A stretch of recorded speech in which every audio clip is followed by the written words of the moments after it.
They took my car right out of my driveway. I woke up on a Saturday morning in my apartment in Phoenix, Arizona, looked out my window, and my brand new Honda Accord was gone. I thought it had been stolen, ran outside in my pajamas, checked the parking lot, called my neighbors. Then my phone rang. It was my mother. "Before you panic, the car is fine. We borrowed it for Madison. Her car broke down and she needs something reliable for work. We'll bring it back in a few weeks." I stood there in the Arizona heat, barely dressed, in disbelief. "You took my car? Without asking?" "Oh, don't be dramatic, Skylar. It's just sitting in your parking lot most of the time anyway.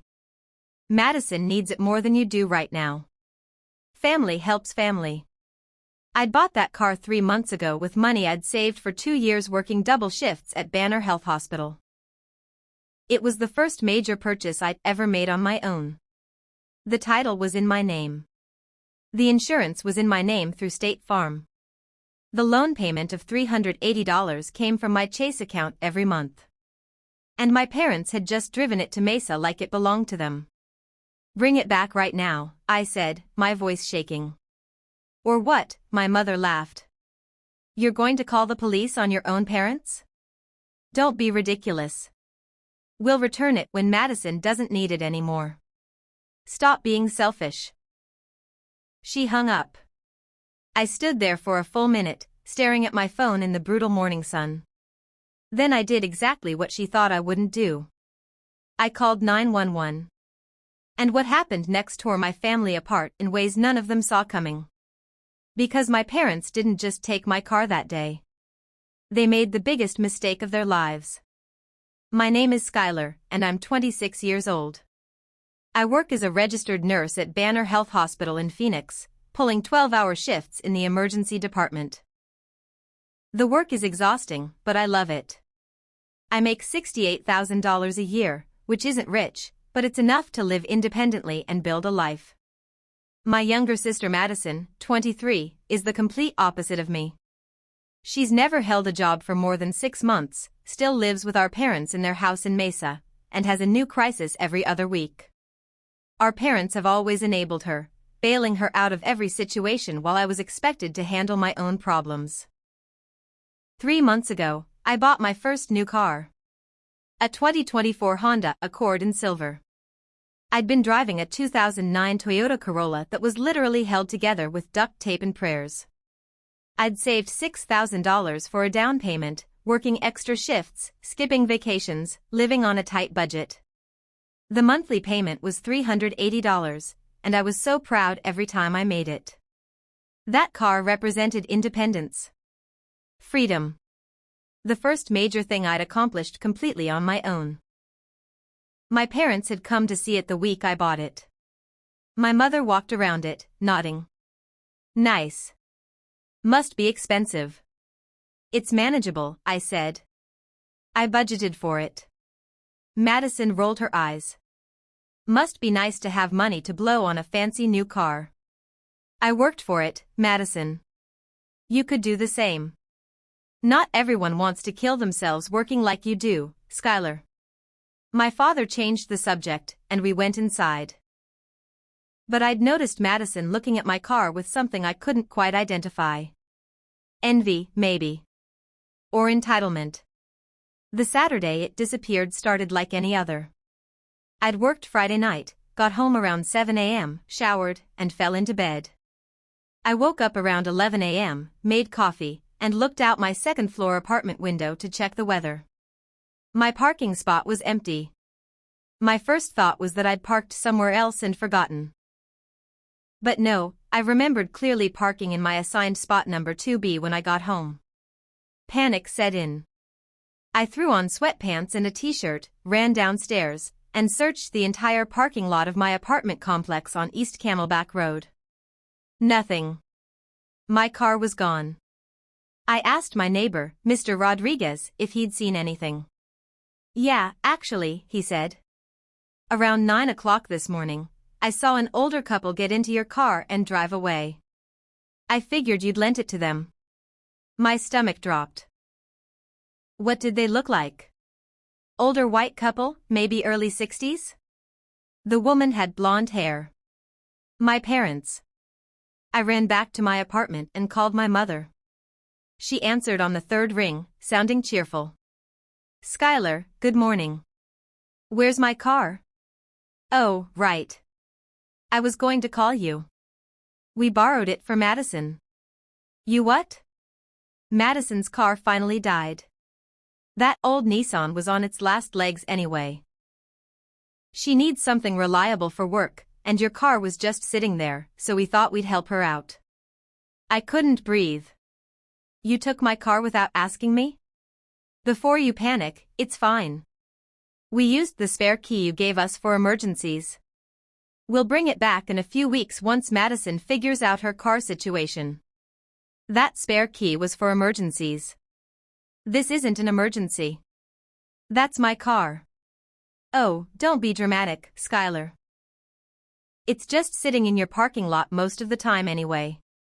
You work such long shifts at the hospital, you barely drive it. Madison actually needs it for work. Madison doesn't have a job. She has interviews. She needs reliable transportation to get to them. Family helps family, Skylar. I thought we raised you better than this. My hands were shaking. Bring it back. Right now. We will. In a few weeks. Madison just needs it temporarily. Mom, that car is in my name. I'm making monthly payments on it.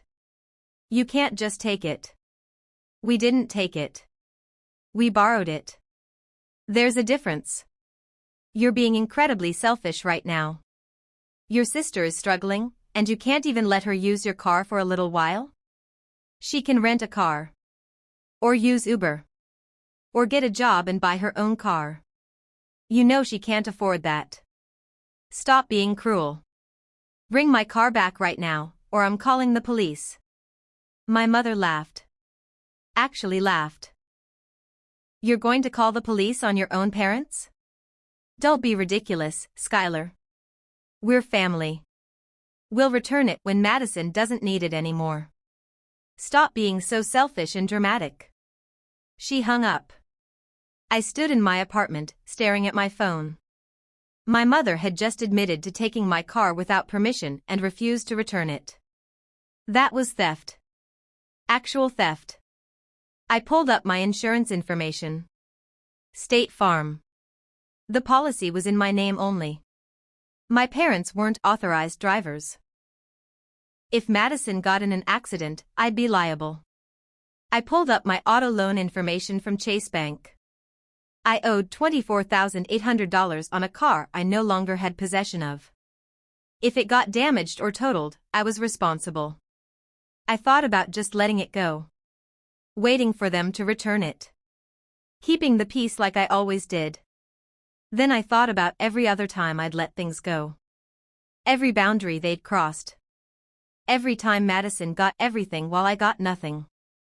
Every time my needs came last. I picked up my phone and dialed 911. 911, what's your emergency? I need to report a stolen vehicle. The dispatcher took my information. My address at the apartment complex on East Camelback Road. My car's make, model, color, and license plate number. The fact that I'd discovered it missing around 11 a.m. Do you know who took it? I hesitated for only a second. Yes. My parents. They took it without my permission and drove it to Mesa to give to my sister. Do you want to press charges? Yes. Officers will be there within 20 minutes. I hung up and immediately called my insurance company. State Farm had a 24-hour line. I need to report unauthorized use of my vehicle, I told the agent. My parents took it without permission and gave it to my sister. None of them are authorized drivers on my policy. The agent took notes. You'll need to file a police report. Once you have that, send it to us. We'll note the unauthorized use in your file. If there's an accident, you may not be liable since you've reported it stolen. Thank you. Next, I called Chase Bank's auto loan department. I need to report that my vehicle has been stolen. I'm still making payments, but I don't have possession of it.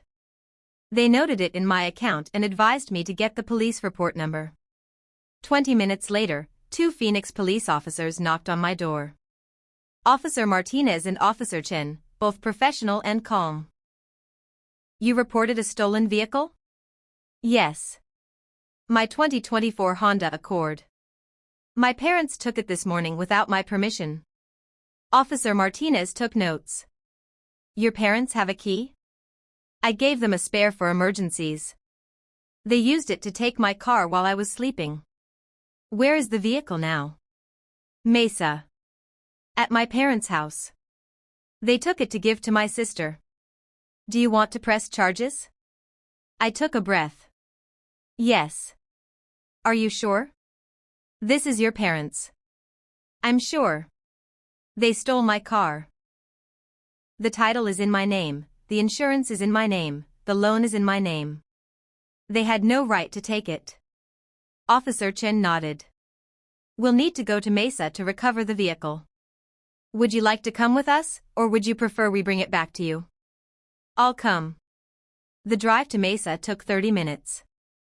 I sat in the back of the police car, my stomach in knots. We pulled up to my parents' house on Main Street around 1 p.m. My Honda was parked in the driveway. The officers walked to the front door. I stayed by the police car, my heart pounding. My father answered. His expression shifted from confusion to shock when he saw the officers. Can I help you? We're here about a 2024 Honda Accord reported stolen. Is it in your possession? My father's face went red. Stolen? That's my daughter's car. We borrowed it. Without her permission? She's family. We didn't need permission. Actually, sir, you did.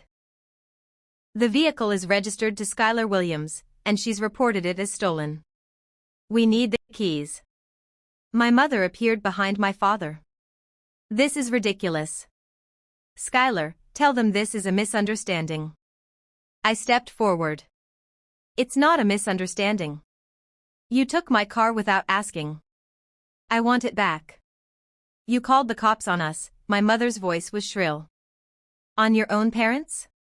You stole my car. We borrowed it for your sister. Officer Martinez cut in. Ma'am, borrowing requires permission. Taking something without permission is theft. We need the keys to the vehicle now. Madison appeared in the doorway, my car keys in her hand. This is insane. Skylar, you're really doing this? Over a car? Yes. Give me my keys. You're pathetic. We're your family. Family doesn't steal from each other. Keys. Now. Officer Chen held out his hand. Madison threw the keys at me.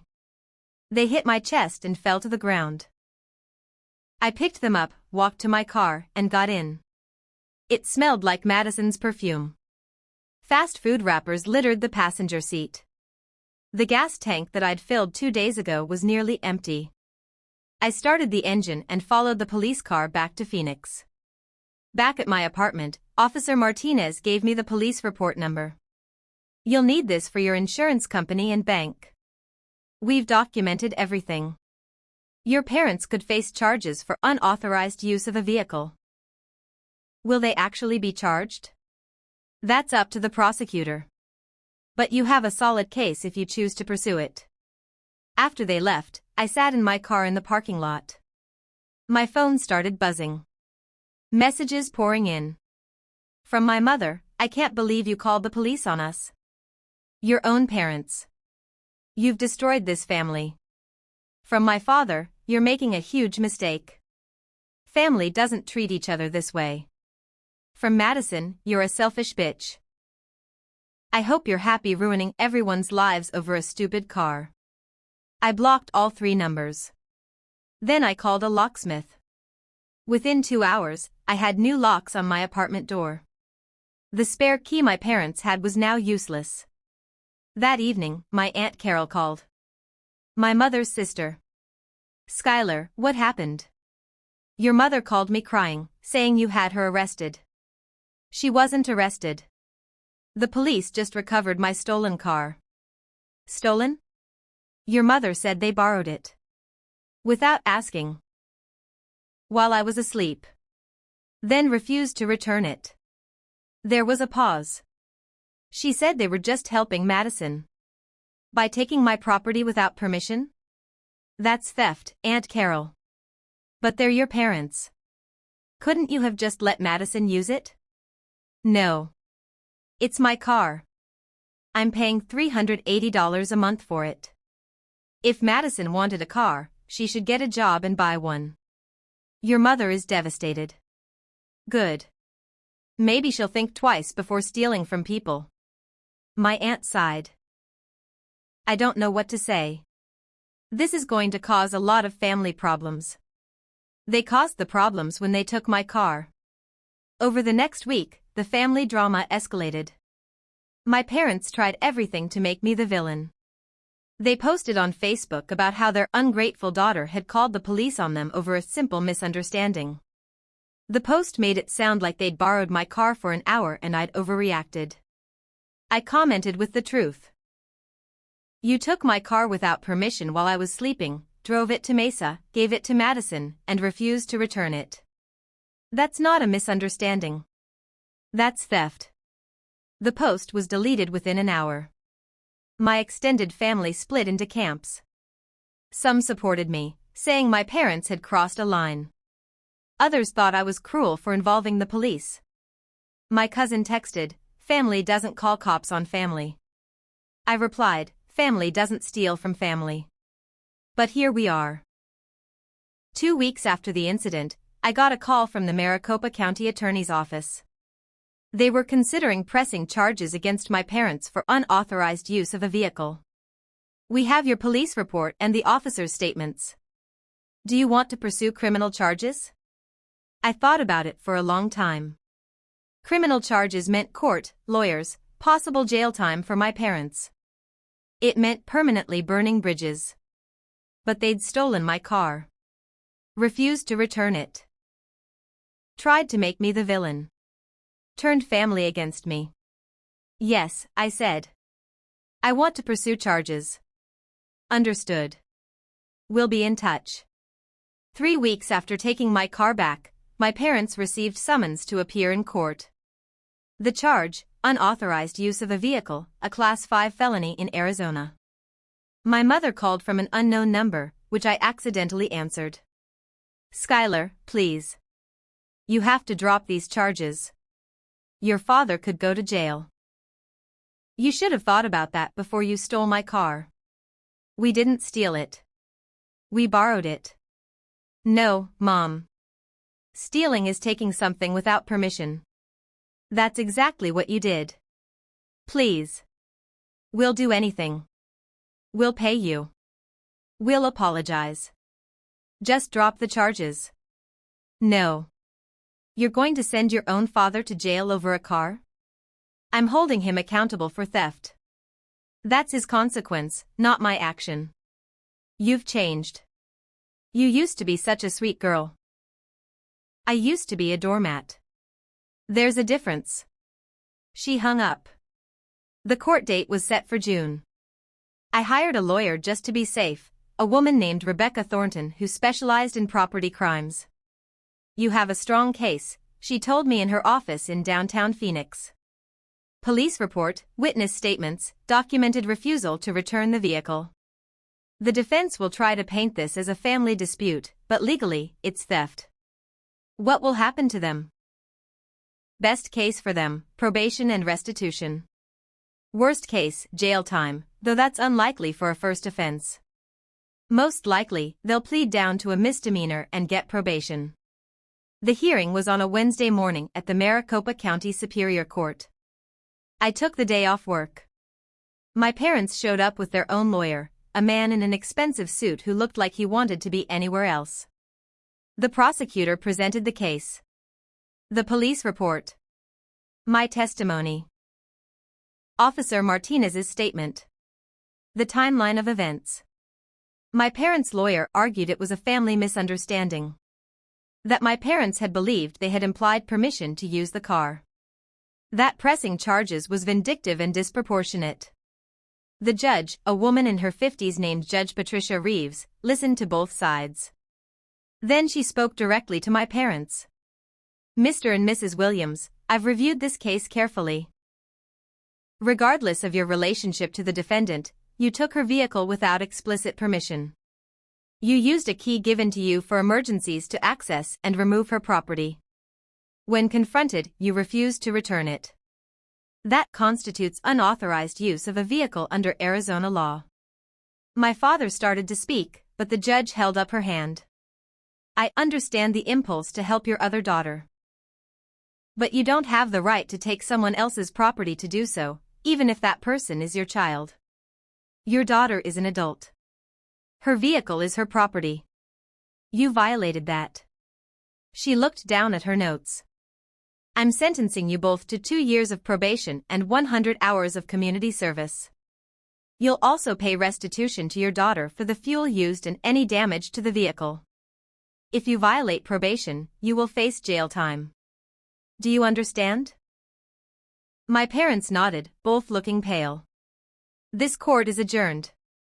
Outside the courthouse, my parents walked past me without a word. Madison, who'd come to support them, glared at me with pure hatred. Happy now, she hissed. You got Mom and Dad convicted. They got themselves convicted by stealing my car. You're dead to us. All of us. Good. They left, and I stood in the Phoenix sun, feeling lighter than I had in weeks. Rebecca came up beside me. How do you feel? Free. Over the next few months, my life changed dramatically. My parents fulfilled their probation requirements. They paid me $340 for the fuel they'd used and the fast food damage to my car interior. They completed their community service. They didn't contact me once. Madison had to buy her own car eventually. A used 2015 Nissan Sentra that broke down within 3 months.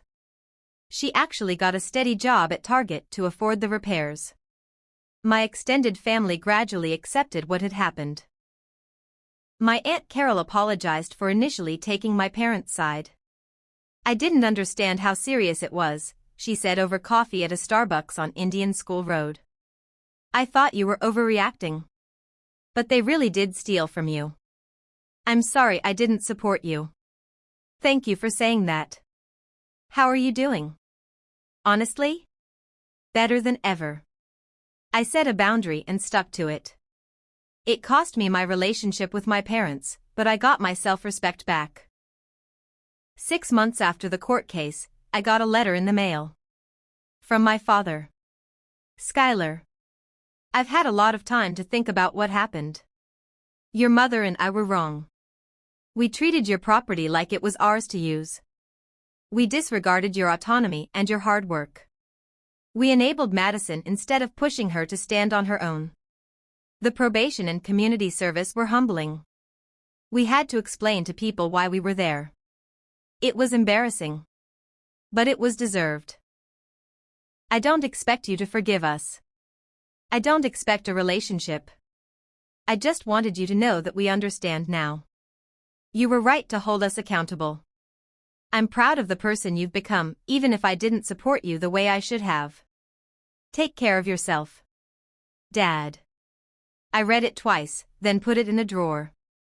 Maybe someday I'd respond. Maybe not. 1 year after they took my car, I was thriving. I'd gotten a raise at Banner Health, bringing my salary to $72,000. I'd paid down my car loan significantly. I'd built a life that was entirely mine, free from family drama and boundary violations. My Honda Accord still ran perfectly. Every time I drove it, I remembered what it represented. Not just transportation, but the moment I finally stood up for myself. People ask if I regret calling the police. If I regret pressing Ch. Rajesh against my own parents. The answer is no. Not for a second. Because they didn't just take my car that day. They took my choice. My autonomy. My property rights. And they expected me to accept it because we were family. But family doesn't mean unlimited access to your life and possessions. Family doesn't mean you have no boundaries. Family doesn't mean you have to tolerate theft just because it's convenient for them. I set a boundary. I enforced it. I held them accountable. And yes, it cost me my family. But what I gained was worth so much more. I gained self-respect. I gained peace. I gained the knowledge that I would never again let anyone treat me like my things, my work, my life didn't matter. My parents stole my brand new car for my sister. So I called the cops and fought back. And I'd do it again in a heartbeat. Because some bridges are worth burning if they lead to people who don't respect you. I'm Skylar. I worked for 2 years to buy my first new car. My parents took it without asking and gave it to my sister. They thought I wouldn't fight back. They were wrong. And the day I got my car back was the day I got my life back. Sometimes standing up for yourself means standing alone. Sometimes protecting what's yours means losing people who never valued you anyway. But I learned something that day in the Arizona heat, standing in my empty parking spot. Your boundaries matter more than their convenience. Your property matters more than their feelings. And your peace matters more than their approval. I called the cops on my parents. And I've never slept better. If you've ever had family members take your things without permission because you're family, drop a comment and tell me where you're watching from. Your property rights matter, even with family. Hit subscribe if you believe that blood relation doesn't give people unlimited access to your life, your stuff, or your boundaries. Because I'll be here every week with stories about people who fought back when family thought they could take whatever they wanted. Drop in the comments if you've ever been called selfish for protecting what's yours. If you've ever been told you're overreacting for wanting your property back. If you've ever had to choose between keeping the peace and keeping your dignity. You are not selfish for having boundaries. You are not cruel for protecting your property. And you are not wrong for holding people accountable, even when they're family. Share this with someone who needs to hear that calling the police on family isn't betrayal when family is committing crimes against you. Your hard work matters. Your possessions matter. And people who truly love you will respect what's yours. See you in the next story.